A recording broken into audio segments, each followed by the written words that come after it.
Greetings, this is your unconventional news update from crushthestreet.com.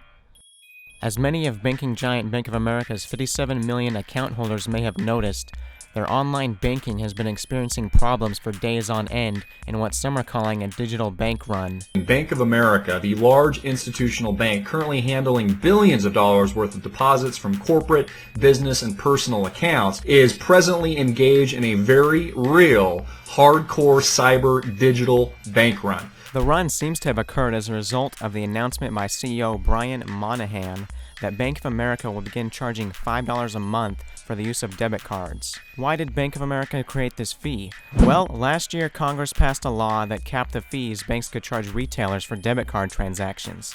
Good job, Congress. Customers are angry at the bank, however. It's absolutely ridiculous. I'm going to close my account.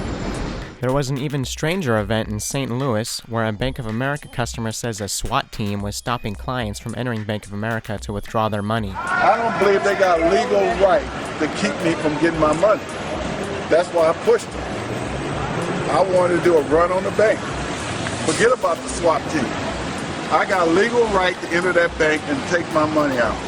Same old same catastrophe in Europe as countries are getting their credit downgraded left and right by the three rating agencies. Fitch today cut Italy and Spain's credit ratings. Italy was recently downgraded by Standard & Poor's and Moody's already. It is no wonder that the governor of the Bank of England says the world may be facing the worst financial crisis in history. Like other financial crises of the past, inflation is the main course. The Bank of England decided for its own quantitative easing program to print 75 billion more pounds. This was announced October 5th to extend the 200 billion pound program started in early 2009. Luckily, at least some former Bank of England policymakers disagree on the need for QE. What I do think would be a mistake would be to start the program of quantitative easing again. And one of the reasons I think it would be a mistake is that the pound has been relatively weak over the last couple of years, partly because we have had very stimulatory monetary policies.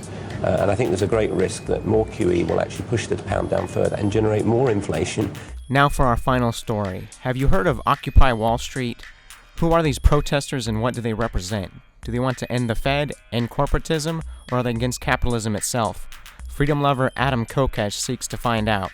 And if you say the government should initiate more force, the government should have more control, what you're saying is that your ideas are going to be imposed on other people by force. I'm saying no, it is unacceptable to ever do that. Persuasion. Frankly, some people don't, and yes. And at the end of the day, you will use force against those people. I believe that it's the role of the government to use force. So you won't do it yourself, you'll hire someone else to do it, basically. That's what a government is. I'm really ready to get Obama in the second term, and I'm really ready for him to really grab his cojones and Are you one of the anti-Ron Paul people here? I am as anti-Ron Paul as they come. I mean, capitalism itself is the use of state force against the working class. No, that's corporatism. Oh, go the fuck away. Like, without an army, without a police force, factories would not remain in the hands of the capitalists. I'm not a commie. I don't want to seize control of everything and redistribute it. Do you own your own body? I think I'm licensing it from God. Do you need government's permission to exercise ownership over that license from God? I do, in fact. Until next time's gloomy news, keep visiting crushthestreet.com.